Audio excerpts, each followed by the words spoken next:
I'll tell you what happened, but I can't say it directly. There's a book to me that encapsulates my entire experience before I left the show. And the book is called Pimp. It's written by a guy named Iceberg Slim. Here, bring it up here. This is Matthew.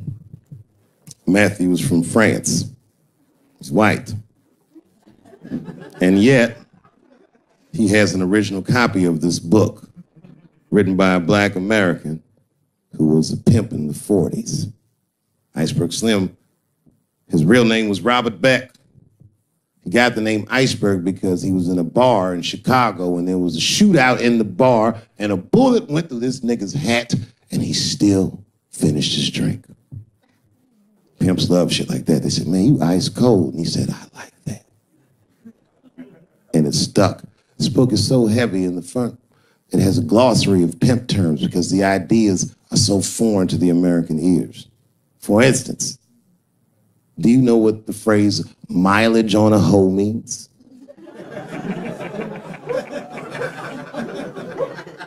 Of course you don't. Mileage on a hoe is a very wild concept.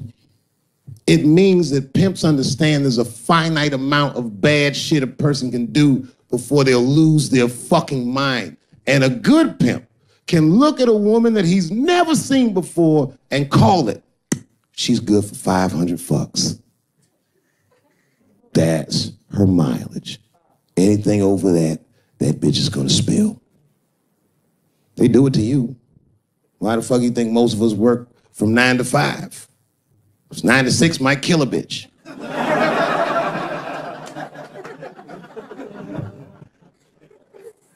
Iceberg Slim was the one that broke down what a bottom bitch was. Does anyone know what a bottom bitch is? Anyone?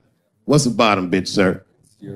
It's your prostitute that's the best out of all of them, that brings in the most money. That's right. That's exactly right. Are you black? That's right. A bottom bitch is a pimp's #1 hoe. She's even a bitch that helps him keep the other bitches in line. I will repeat. She's even the bitch that helps him keep the other bitches in line.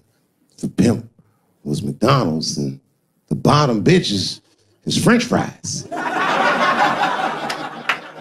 The rest of them bitches like fish sandwiches and cherry pies and shit like that. Iceberg Slim breaks down some of the coldest capitalist concepts I've ever heard in my life. He describes in detail how these men break women so that they will give them the money that they make with their own bodies. There's a story in here so cold it makes me shudder to think about it. Well, Iceberg Slim is trying to control the woman that he finds uncontrollable. So he asks older pimp how he can rein her in. And the older pimp says, oh, that's easy, Iceberg. All you have to do is beat that bitch with a coat hanger and then run her a bath and give her some pills. She'll be so grateful that you fixed her that she'll forget you were the motherfucker that beat her in the first place. That's some cold shit. Now, the end of this book, Iceberg Slim tells a story. It's kind of the crescendo of the book. And in the story, Iceberg Slim's bottom bitch is at the end of her mileage. If she was good for 500 fucks, she was at 498. She was bubbling. You could see it. She was going crazy. She started saying all kinds of shit. Oh, I always wanted to be in circus. Circus, this bitch is loose. I can juggle too, you know. Juggle. He had to let her go. It's hard to let her go. A bottom bitch go. And he wasn't ready to let her go because his organization couldn't handle losing her. But she didn't know that. She didn't know how important she was. So what he did was he called her to a diner. He said, look, bitch, you and I gotta part ways. She said, fine, motherfucker. I don't need you anyway because I know somebody at Ringling Brothers. She's like, all right, bitch, whatever. I got one last trick for you.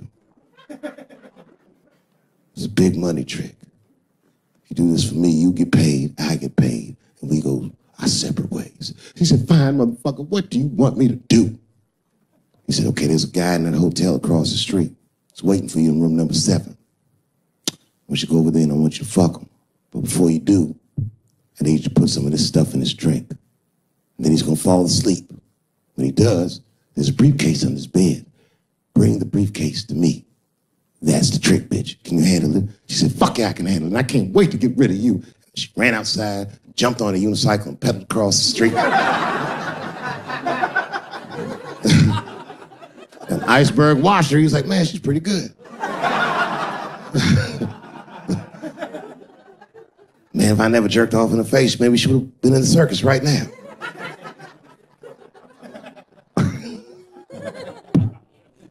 And she runs up to the motel steps and she disappears in room number 7. And she's gone for a real long time.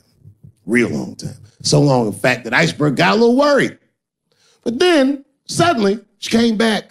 He said, what's going on, bitch? Where's the briefcase? She said, I didn't get it, Daddy. He said, what do you mean you didn't get the briefcase, bitch? What's wrong with you? She said, oh, I did everything you said, but that man don't look right. Something wrong, Daddy. He said, what do you mean something's wrong, bitch? Did you put that stuff in his drink? She said, I did everything you said, Daddy. I put all of it in his drink. He said, wait a minute, bitch. Wait a minute. You put all of it in his drink?